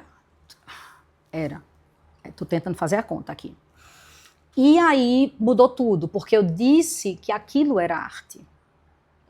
E durante a viagem eu disse, eu quero que os alunos aprendam isso que eu estou vendo. Então, não sei como eu vou guardar, mas anotava tudo. Eu levei, tipo, eu tinha caderno e eu anotava tudo no caderno. Não tinha como gravar o que o cara falava, mas eu queria aprender. Eu tive acesso ao mundo. Sim. E eu descobri ali que a minha escola era o mundo. E eu decidi ali que todas as minhas aulas não iam ser de literatura, iam ser de arte. E eu decidi ali, em 2007, Sim. que eu ia ensinar arte nas aulas de arte / literatura, tanto é que, como todo mundo tinha preconceito com a aula de arte, era só literatura, porque só caía literatura no vestibular. Sim. Eu dizia que eu ia dar aula de arte para eles usarem redação. E durante a viagem, eu decidi, isso assim, por que durante a viagem? Porque era um percurso de ônibus, então eu tinha tempo de pensar. Eu queria que o aluno colocasse aquilo na redação, mas como? Se tinha redação da segunda fase da Federal e redação da UPE, que é a estadual daqui. Deixando a redação colorida, então eu criei nome para cada parte do texto. Só que aí foi quando uma professora da Universidade Federal fez um artigo num jornal, depois eu te mostro, não vou dizer o nome dela, falando de uma professora que estava lotando sala de cursinho, vendendo mentira, vendendo modelo pronto, porque naquele ano, mais de 80% do listão de medicina da Federal e da UPE foi de aluno meu. Aí explodiu. Entendi. Ensinando arte. Só que o artigo dela acabou comigo, porque eu nunca tive acesso à Universidade Federal de Pernambuco, porque eu sempre fui uma forasteira, eu era vista em Recife como uma forasteira, sem currículo, sem lattes, sem pós, sem mestrado, sem nananã, sem nananã, mas eu nunca menti, tipo, eu sempre disse, ó, não tenho, mas deixa eu dar uma aula, eu não tenho, mas deixa eu dar uma aula. Então eu acho que o não acesso acadêmico, veja, gente, eu não estou justificando a não ida para a universidade levando a sério. Eu não tive. Então, eu tinha que transformar isso em algo que me desse um sentido. Era a minha realidade. Você não podia negar a sua realidade. Então, eu dava aula do jeito que eu queria, sobre as coisas que eu queria. E, no final, eles passavam. Então, essa professora fez um artigo gigante. Eu tenho isso no celular. Um aluno, um ex-aluno, mandou essa cópia. Esculhambando, querendo entender esses forasteiros que estavam vindo para vender mentira, vender modelo pronto. E todo mundo que me conhece sabe que eu sou a que combate número 1 modelo pronto no Brasil. Joia. Então, eu tive uma sociedade formada por 3 homens, e aí eu não vou expor, mas se eu expus, era muito legal expor. Assim, no dia que eu tiver muito putaça, eu vou expor, porque essas pessoas me oprimiam absurdamente, porque eu era a que tinha aluno. Sim. Veja, eu tinha, na época, já 500 e poucos alunos, e o segundo lugar em aluno tinha 70. Mas eram 3 homens contra uma mulher que tinha nome sujo. Então, todo tipo de violência que você puder imaginar, eu sofri. Isso é muito sério. É muito grave. Isso é muito sério. Porque você não sabe o que essas pessoas me fizeram passar. Você não sabe. E se eu jogasse na internet quem são essas pessoas, elas estariam ferradas pelo respeito que eu tenho. Acho que talvez um respeito mais internacional do que nacional. Isso é lamentável. Então, tipo, eu saí da sociedade, mas quando eu anunciei que ia sair, eles decidiram que entre si iriam votar para que ninguém autorizasse a minha venda e eu saí com R$5.000. Detalhe, eu já tinha botado na sociedade tudo que eu tinha, não tinha, tudo. Enfim, muitas humilhações, assim, muitas, assim, de juntar os funcionários todos e dizer, ninguém aqui vai ouvir essa mulher, ela não manda em nada. Meu Deus. Gente, tem aluno e ex-aluno que vira filho do coração, que é Bruno Gustavo, que hoje é médico, que ele ouviu isso, ele presenciou isso. Então, enfim. Você era da sociedade, mas a sua voz não era ouvida. Não, mas eles disseram, porque eu ia sair e começaram a não me repassar as coisas, enfim. Foi quando eu fui para o Clube Internacional, que não tinha nada lá. Não tinha nada. Fernandinho tinha sido lá, que é um grande professor de biologia, gente, é uma pessoa que eu admiro desesperadamente. E foi uma pessoa que olhou para mim, é incrível, porque ele disse assim, você tem coragem de fazer o que nenhum professor em Recife tem coragem de fazer. Mas eu estava com os gigantes de Recife. Mas eu nunca me preocupei em chegar a algum lugar porque eu era só sobrevivente. Eu só queria pagar a conta. Então eu fui para o Internacional, que tinha sido Fernandinho há 10 anos, então não tinha nada. Sim. Isso era dezembro. Jana, que hoje é filha do coração, que trabalha no curso, foi comigo, só ela. Caio, que trabalhou comigo, que eu amo profundamente, e Mauro, que ainda trabalha comigo. nós fomos para o curso fazer matrícula, era mato na cintura, e a gente fechou a porta, fazia matrícula, e com o dinheiro da matrícula, como eu tinha aprovado muito, as pessoas queriam saber onde eu estava, e até o nome da professora que botaram no lugar, no outro cursinho, era um nome igual ao meu. Então, muita gente se matriculou no outro lugar, achando que ia ter aula comigo. Não tinha sala de aula, e com o dinheiro que chegava de matrícula, Jana e Admilson, que também foi um funcionário durante muitos anos, iam comprar cimento para os homens trabalharem. Então, a gente foi enganado por empresa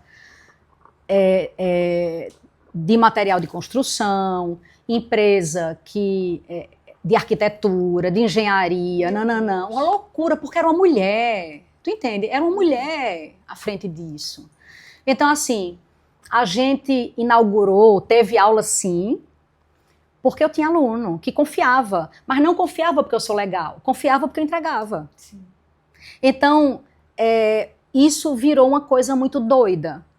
Mas eu sempre fui a que quis mostrar que a grande diferença era oportunidade e era a arte como ferramenta. Então, o que faltava era dar oportunidade a quem não tem oportunidade.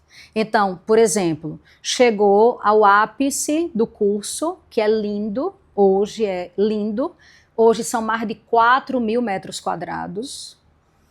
Eu já cheguei a ter 11 turmas no presencial, cada uma com 550 alunos. Uau! Isso. De literatura e redação? Não. História da arte, gramática, interpretação e redação. Porque o Enem começou a cobrar. Sim. Entende? Só que eles odiavam arte, mas tinham que engolir porque eu era que aprovava. Sim. Então, muitos entram no curso hoje dizendo, pra que isso? Mas eu digo, venha cá, querido, tá aqui. Então, a gente começou a aprovar um monte de gente que nunca imaginou estar na faculdade. Então, o preto, pobre, favelado, entrou em medicina, entrou em direito e entra onde quiser. E aí, dos 6.000 alunos que eu cheguei a ter no presencial, 1.500, no mínimo, eram bolsistas integrais somente pela renda. Não era bolsista com prova. Sim. Era bolsista pela renda. E até hoje são pessoas que fazem parte da minha história.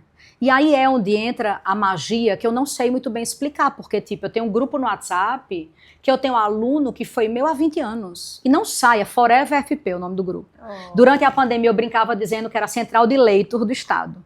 Porque era assim, quem de vocês tem alguém que está em tal canto para receber tal pessoa? Porque eu sou essa pessoa que socialmente faz. Então assim, eu quis dar ao aluno novas perspectivas, porque eu não tive acesso a elas. É só isso. Eu queria ter tido acesso a novas perspectivas sobre o mundo. E eu vi que o que falta é dar ao jovem novas perspectivas sobre o mundo. E fui criando o meu próprio método, porque era o que passava. Então, muita gente questionou durante muito tempo, mas chega a um ponto em que você não tem o que questionar, porque você é a que mais aprova em tudo. Tá lá, joia. Os resultados. Aí pula loucamente, 2018, Robson disse, a gente tem que ir para online, meu marido, mas você e o Renato Saraiva também é um amigo que me incentivou a ir para online. O primeiro lugar onde eu dei aula online foi no curso dele, que ele tinha para o Enem, toda nervosa, porque o medo do online que eu tinha era, eu vou perder minha humanização, eu vou perder o olho no olho. Sim. Meu curso presencial tem uma passarela até o final da sala quase, para que eu consiga chegar a todo mundo. E é uma sala que tem 500 metros quadrados, até hoje. Então, assim, e uma coisa assustadora é que eu conheço meus alunos pelo nome, basta que eles falem para mim uma vez o nome e eu consigo saber. Então, assim, isso é muito assustador. Porque eu lembro o aluno de 15 anos, onde sentava, isso é muito louco. Como? Não sei. Você já fez teste de altas habilidades? Já, mas eu tenho vergonha de falar sobre isso. Eu tenho vergonha porque eu fui diagnosticada como tendo altas habilidades na área das linguagens e como isso é o meu trabalho, eu termino tendo isso de uma forma muito potencializada. Então, mas eu sentia culpa por isso, assim, sabe?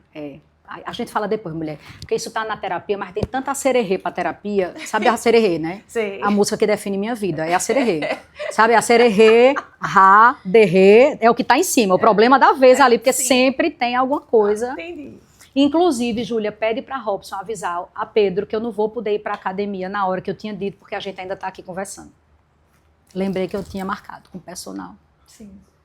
Pra voltar a malhar hoje. Então, a volta na segunda-feira sempre dá errado, gente. Tá errado, né? Mas mais tarde. É porque, como eu fiz a cirurgia, eu parei, né? Total. Sim. Enfim. Então, você tá nessa fase que você tá com seu curso e você já tá estabelecida, vem a pandemia, tem que ir pro online. Não, querida. Não? Bobinha. Não foi pro online? Nada é por acaso nessa vida louca. 2018, meu marido disse, você tem que ir para online, todo mundo vai, tem que ser à frente. Foi antes da pandemia, tá? Só que ele preparou um estúdio incrível, estrutura, tecnologia lá em cima, uau. Mas eu passei 1 ano sem entrar no estúdio, porque eu disse que eu ia me brutalizar com a tecnologia. Até que, no final do ano, eu disse, poxa, o cara fez, decorou, eu vou lá. Bora testar o intensivo? Bora testar o intensivo. Aí Robson dizia, mas você tem que dar uma diminuída no seu tempo de aula, porque na internet só funciona 15 minutos, meia hora. Eu disse, você já vem com um problema, porque se eu tô entrando, vai ser do meu jeito. Ah, mas veja, não vai pegar o pessoal, porque ninguém na internet aguenta a aula com mais de 1 hora. Porque no presencial, eu era acostumada a dar aula no centro de convenções de 14 horas de duração. Que era uma convenção chamada Convenção FP, 1 vez por ano.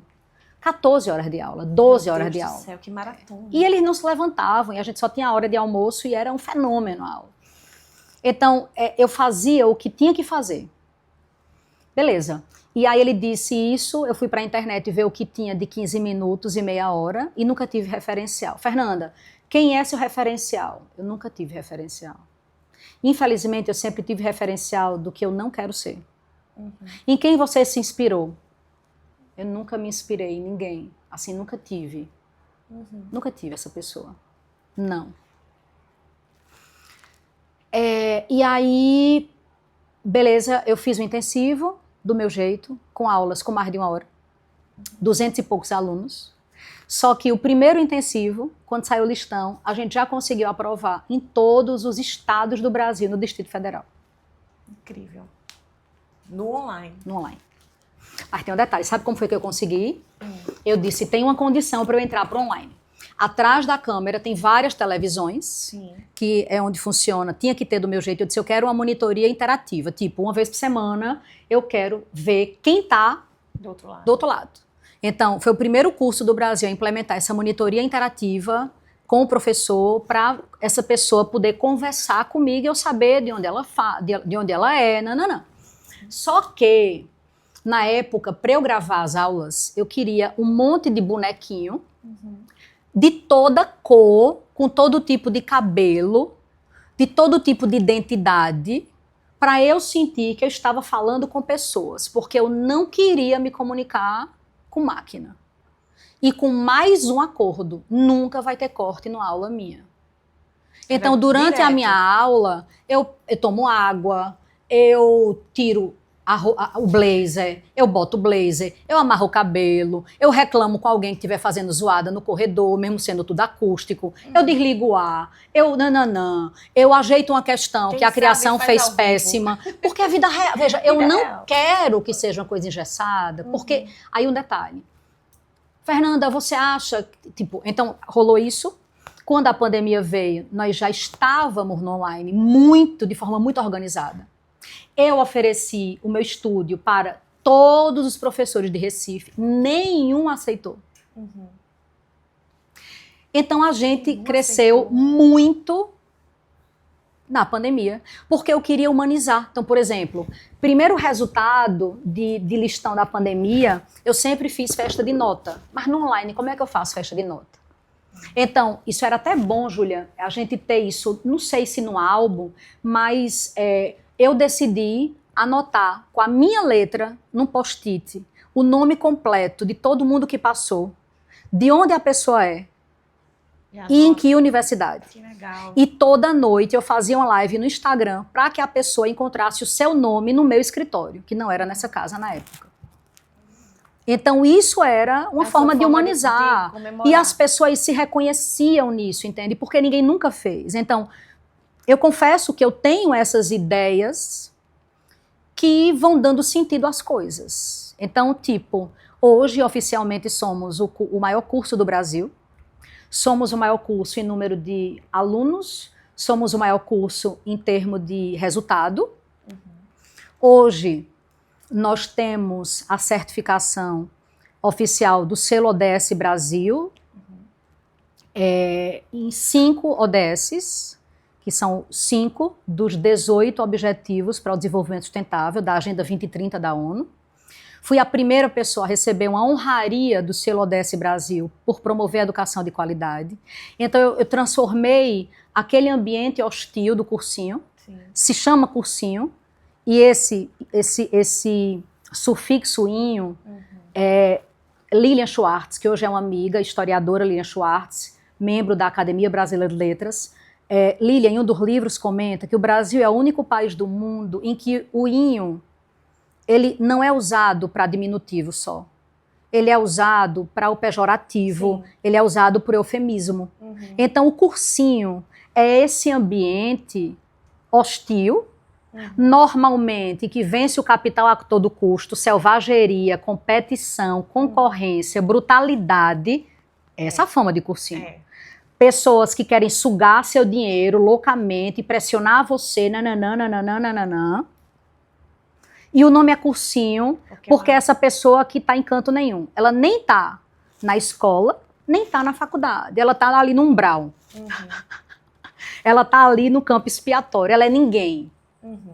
Então, assim, eu me identifico com essas pessoas. Porque eu sou essa professora que não seguiu carreira acadêmica, que não entrou numa boa universidade, que não fez uma graduação decente, uma pós, um mestrado, doutorado, que nunca me preocupei em botar tudo o que eu faço e escrevo no Lattes, se eu poderia, porque todo ano eu escrevo um livro diferente de literatura, um livro diferente de gramática, um livro diferente de interpretação, um livro diferente de redação, porque sou eu quem faço todo o meu material. Hoje nós temos uma equipe com mais de 200 pessoas que trabalham com a gente de forma direta ou indireta. E mais recentemente, recebemos uma certificação internacional daquele inglês, como é? Great Place to Work. Exatamente, excelente lugar para trabalhar, porque é um lugar de horizontalização, é um lugar de horizontalidade. E eu sofro muito até hoje por ser esse lugar horizontal. E por que você sofre? Machismo mesmo, preconceito mesmo, é isso. E mais, semana passada, a gente recebeu uma pessoa que é quem nos avalia desse selo ODS, que é uma pessoa da comissão que cuida da instituição. Depois a gente pode conversar melhor sobre isso. E pediu que nós criássemos uma comissão no curso para avaliar esses ODSs, porque imagine um cursinho, um pré-vestibular, tendo educação, os ODSs que a gente tem, educação de qualidade, combate à desigualdade, combate a efeitos climáticos, parceria e implementação e igualdade de gênero. Uau. E existem muitos Incrível, outros, né? Que estão sendo avaliados porque a gente atende a muitas questões, dessas todas. Tá, mas semana passada nós recebemos o comunicado oficial e fomos apresentar essa comissão que é formada por professores, funcionários, alunos e ex-alunos. E nós recebemos a notícia oficial que nós estaríamos sendo a comissão que iria, não uma comissão que representa a instituição no Brasil, mas uma comissão que representa o ODS 4 do Brasil. Então, nós somos oficialmente a instituição do Brasil que representa o Objetivo de Desenvolvimento Sustentável 4, que é educação de qualidade. Uau, que é história loucura. Incrível, né?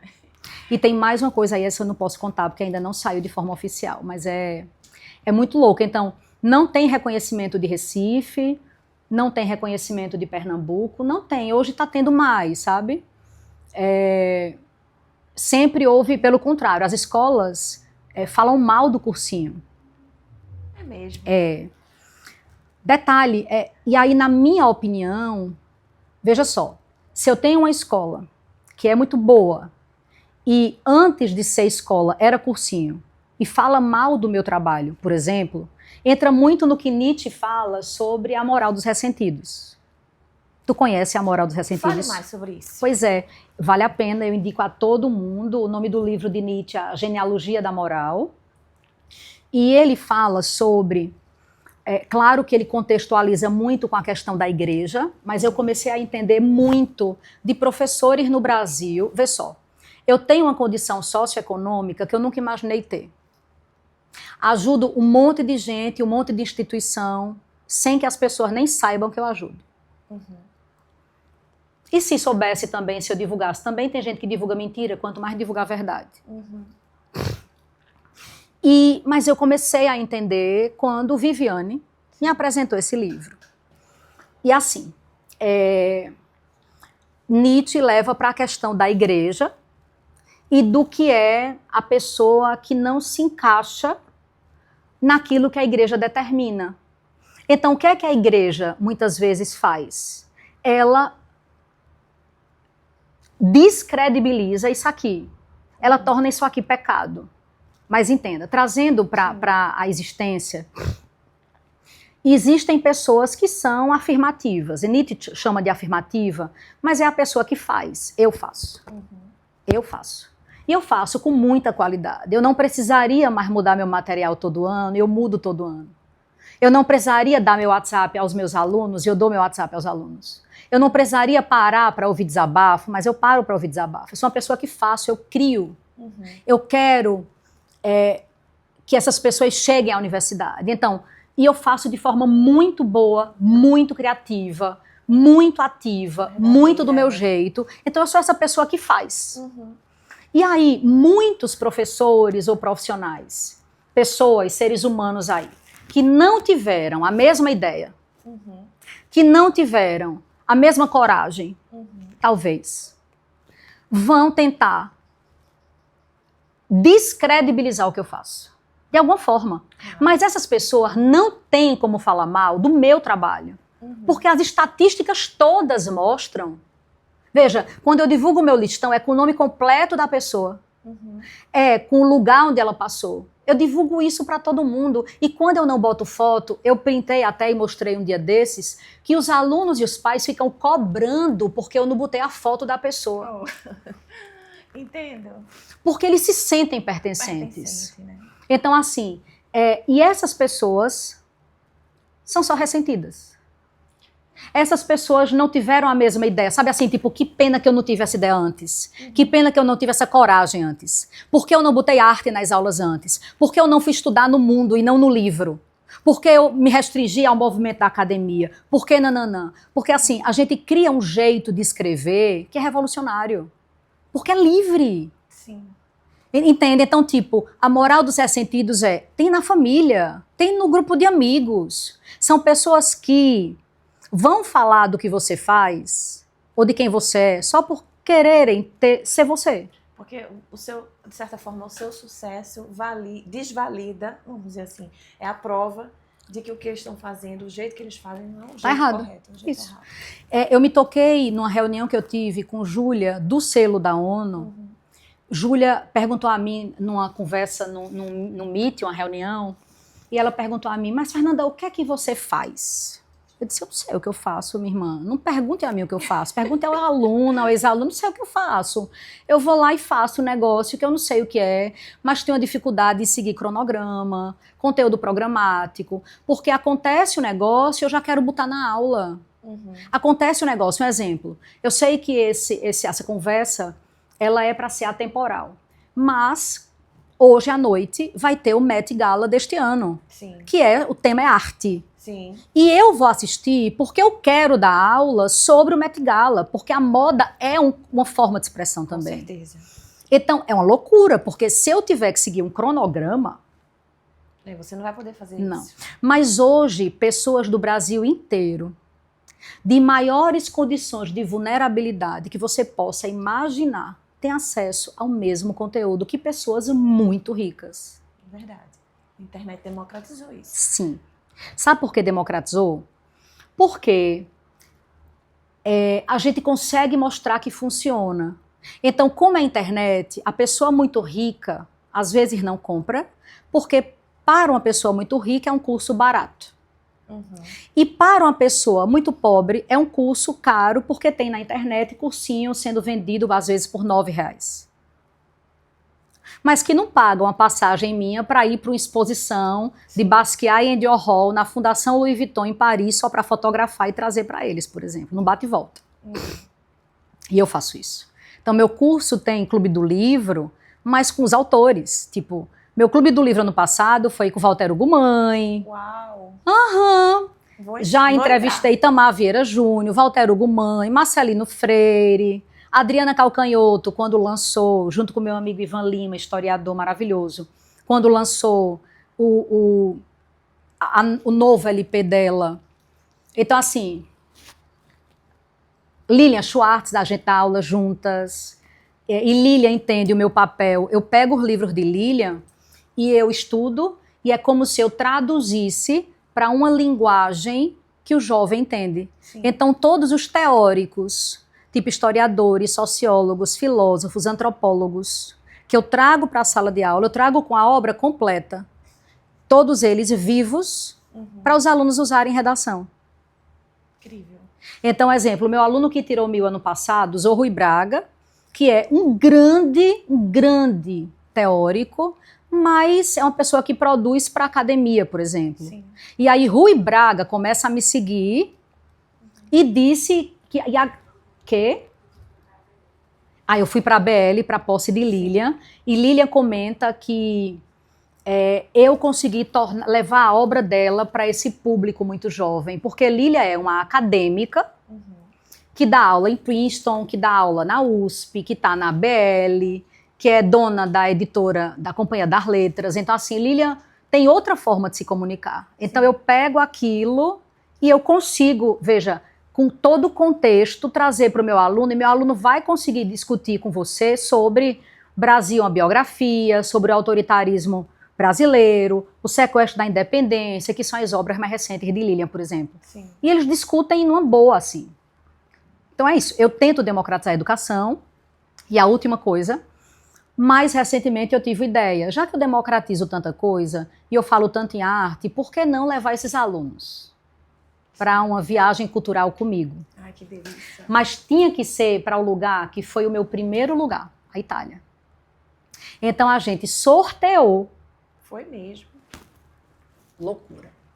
Concorrendo aí os alunos do online e do presencial do Brasil todo, para estarem comigo na Itália, com tudo pago por 15 dias. Que incrível. E com historiadores de arte, que são os que me ensinam quando eu vou para lá. Então, com tudo pago, e a gente ainda deu. É loucura.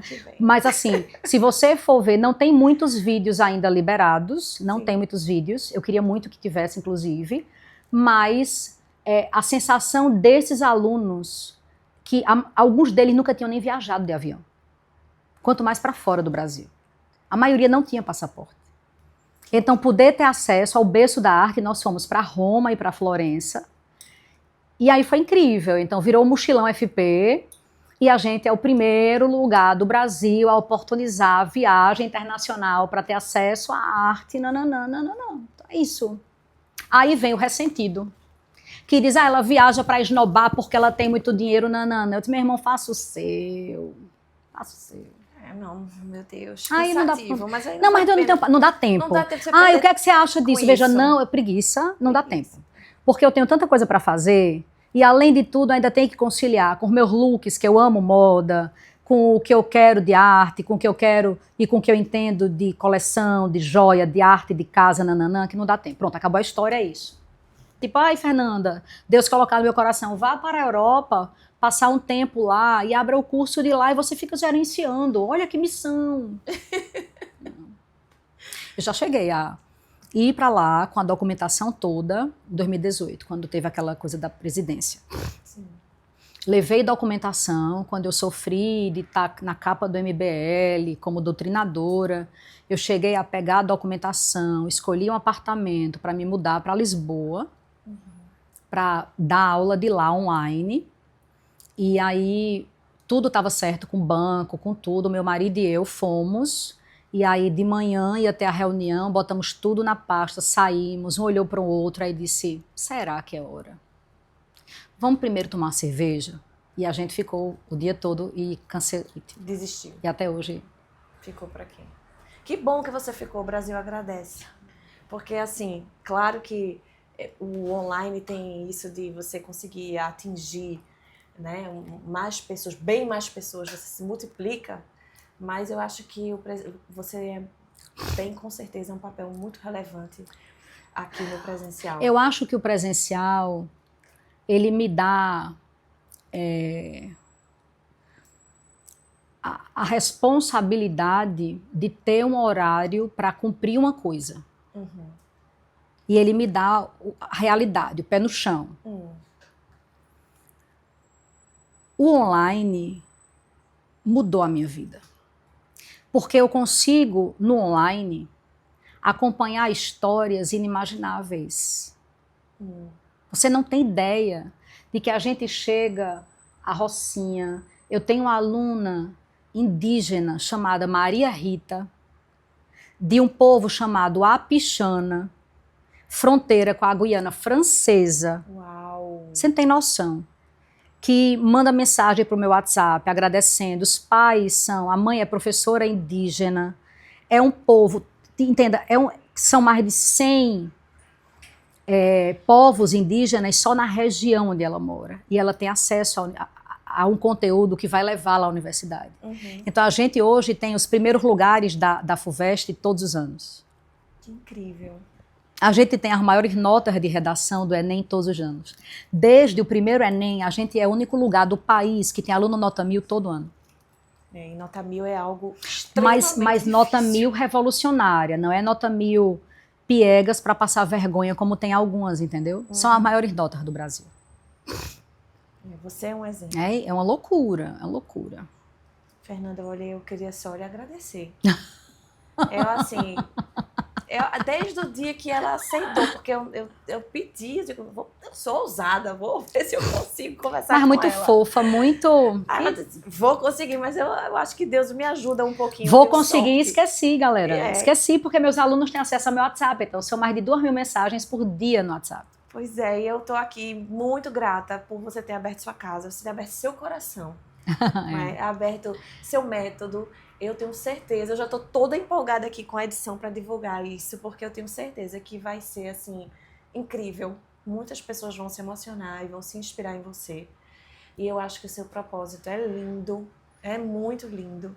Eu sei que vem com uma conta alta, vem. Mas eu já percebi que você tem o que é necessário para pagar essa conta, né? Então, que bom que nós podemos desfrutar, né, dessa sua missão, desse seu propósito, das suas capacidades, porque tá claro que você tem capacidade acima da média, que você é um autodidata, que você tem altas habilidades, né? E é isso. O preço é alto. Um aprendizado enorme. Eu tô aqui realmente muito emocionada. Eu já sabia que ia ser um episódio emocionante. E o que eu queria dizer é isso. Obrigada. Eu que agradeço. Eu que agradeço. Você é uma mulher muito forte. A gente tem pontos muito próximos das nossas histórias, né? Tem algumas coisas. Depois eu com calma. Eu espero que não fique só aqui, não. Porque eu disse, né? Meu Deus, eu já vou apaixonada, cheia de ideias. Vou querer ficar logo amiga dela e pode ser que ela nem... galera. Pode ser que fique só um amor platônico. E para o povo, o povo que ainda se mata de raiva da gente, para piorar, eu ainda sou legal. Aí posso meu Deus do céu. Enfim. Aí fica para moral dos ressentidos. Nietzsche falou, tá falado. Deixa para moral dos ressentidos. E aí você vai com Hilda Hilst, com aquele poema que a gente falou. Vamos lá, Se sua voz é bonita, cuida que não seja um grito. Vou lhe mandar esse poema. Porque fala sobre isso. Eu me lembrei desse poema ontem, porque foi o show da Shakira, né? E eu também gosto muito de fazer essas associações com o que está acontecendo. Meu Deus, não ofereceram um café pra gente. Que produção péssima. E aí eu me lembrei desse poema. O poema é A Cantora Gritante. Porque a Shakira foi falar do episódio dela, né, pessoal, com o Piquet, não sei o quê. E o poema... Mas o pessoal remói isso, né, Não também. é? Pelo amor de Deus, mulher, você ganha faz tanto tempo. Já Pelo passou. amor de Deus. Mas A ela- Bíblia diz amar o próximo. Meu amor, ela tá com o gatão de Emily em Paris. Pelo amor, remoer. Agora, se gerou álbum, né? Se gerou engajamento, não, mas é vamos porque estar ali no fala, né? doído. As mulheres não choram, as mulheres faturam. Mulher chora também, Chora gente. e Chora fatura, faturando. Então, o chora e problema... fatura. Eu não gostei muito dessa fala. Tu não gostou? Não. Porque eu acho que uma coisa não tem nada a ver com a outra. É verdade. E a gente chora. Chora. Chora Tipo, e fatura. e fatura. E vai em frente. E pode ser ao mesmo tempo. Pode. Então, assim, porque Pode. uma coisa tem nada a ver com a Pode outra. ser passando Ontem eu tava o chorando. cartão e- Ontem eu chora. tava, antes de ontem eu tava chorando loucamente por uma situação de machismo que teve no curso, que doeu em mim diferente. E tava fazendo a minha aula, que foi ontem um fenômeno. E foi maravilhosa. Então, eu tava chorando e faturando, vendendo curso. E ok, tipo, não tem é isso problema. mesmo. Mas enfim, o poema é sobre a inveja alheia. Ah, E aí eu...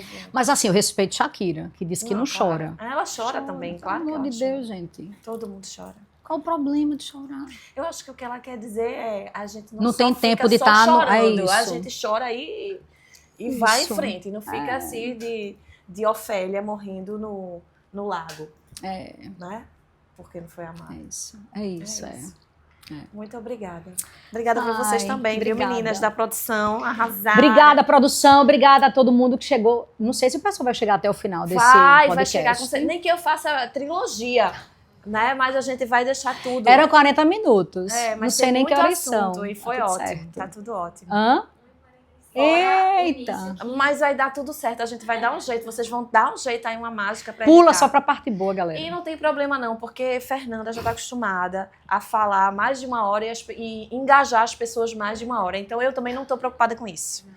Muito obrigada para vocês que ficaram com a gente e eu tenho certeza que vocês vão gostar das 1h45 mais a 1 hora antes que a gente viu sobre as obras de artes incríveis que ela tem na casa dela. E se pelo menos uma pessoa que está aí do outro lado perceber que é muito mais do que alguém decidiu dizer sobre você, já cumpriu a tarefa. Eu nunca me coloquei no lugar onde as pessoas queriam que eu tivesse, entende? Eu nunca aceitei rótulos. Então, Que bom que você É não ficou em isso. nenhuma caixinha. não. Porque pra você não ia dar nem um Não container. cabe, não. Não ia caber nem num container, não ia caber. Cabe não, mulher. Cabe não. Não caibo. Não caibo. Não caibo. Nem é pra caber. Pois é. É isso. Obrigada. Obrigada. Pronto. Ai, É Fernanda. isso.